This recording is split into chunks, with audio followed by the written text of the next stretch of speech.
داسې په دې پروګرام کې سوالونو په دغه سلسله کې یو بل رور دی هغه سوال کړی دی او سوال یې دا کړی دی دام چې مفتی صاحب زمانه ګناهونه ډیر زیات کیږي. سوال یې دا دی یعنی ځوان الکه ما او ډیر په ګناهونو کې مبتلا یم، بل چې کوم دی وی چې زه ګناهونو نه توبه وباسم بیا رانه توبه ما هغه چې کوم هغه عهد او توبه ما ایستی بیا رانه ماته شي بیا ګناه کې مبتلا شي. او بل ور سره دام لیکلی چې دا کوم فحش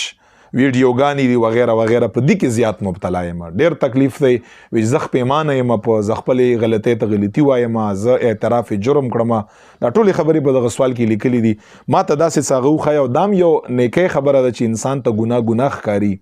غمی ور سره خفای پاغه باندې دا د مؤمن سړی علامه ده په حدیث کې چې په ګناه باندې انسان خفشي او داغه د ګناه د ختمېدو غم وی ور سره. نو سوال یې دا کړی دی چې ګناهونه رانه زیات کیږي، فحش ویډیوګانې زیاتې ګورم، داسې څه دعای زما د پاره چې خدای پاک جل جلاله ما دغه ګناهونو نه او دغه فحش کومې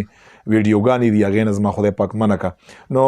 دغه رور د پاره زه به دا خبر وکړم ټولو نه اول دا یاد لره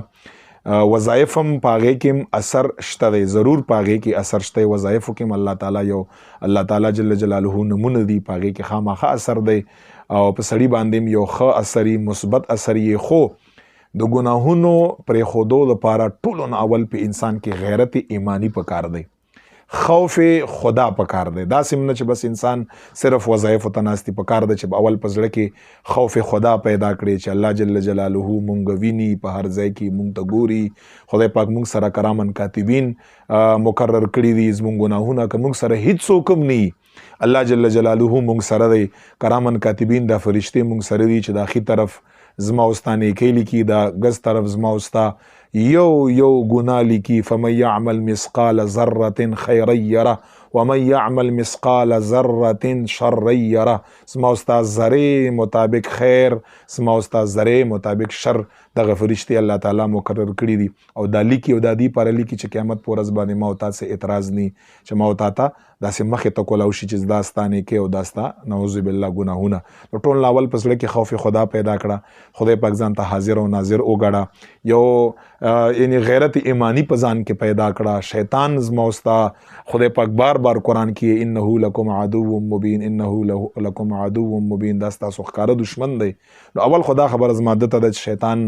دغه چال نه او دغه وسوسونه د ځان اوساتي، عبادت او طرف ته توجه کا، استغفار کثرت ته وکړه، زیات استغفار دوایی پاغه سره انسان ګناهونه نه منع کیږي. زړه کې د الله جل جلاله خوف پیدا کا، الله حاضر ناظر ان ټایم وګړي، خصوصا چې کله ګناه کا دا سوچ تو چې الله جل جلاله ماتا ګوري زما ویني. یو خدای استغفار کثرت وکاو، بل چې انسان ګناهونو نه منع شي، د فحش ویډیوګانو نه منع شي، هغه د پارم یو وظیفه د غرور تیم خایمه او چې څومره کسان مبتلا دي په دې کې هغه ټولو ته په دې کې اجازه ویلی شي. یو دوه نمونه دي په اسماء الحسنا کې چې کوم یو انسان کم از کم 111 دفعه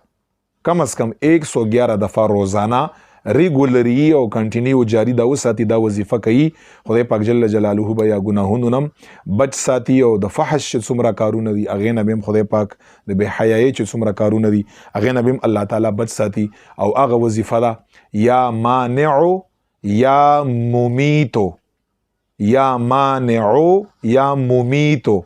دغه وظیفه چې کوم انسان 111 دفعه روزانه کوي چې یا مانع یا ممیتو، نو خدای پاک جل جلاله بیا د ګناهونو نم ساتي، الله به حفاظت کا اور سره دا فحش بے حیايي چې کوم کارونه دي ان شاء الله تعالی الله جل جلاله بیا غي نم بچ ساتي. خصوصا ځوانانو لا سوچ پکار دی، فکر پکار دی چې ځواني باید چې موږ تاسو کوشش وکړو چې د خدای پاک جل جلاله په اطاعت او په ریاضات او په عبادتو کې تیر شي. خدای پاک جل جلاله د موږ استادو په ځواني کې خصوصا د ګناهونو د فحش د بے حیايي د نافرمانی نه موږ ټول ځوانان مسلمانان په خپل حفظ او امان کې وساتي او د اطاعت او توفیق او د استغفار او الله طرف ته د رجوع توفیق ته الله تعالی موږ تاسو لراکا.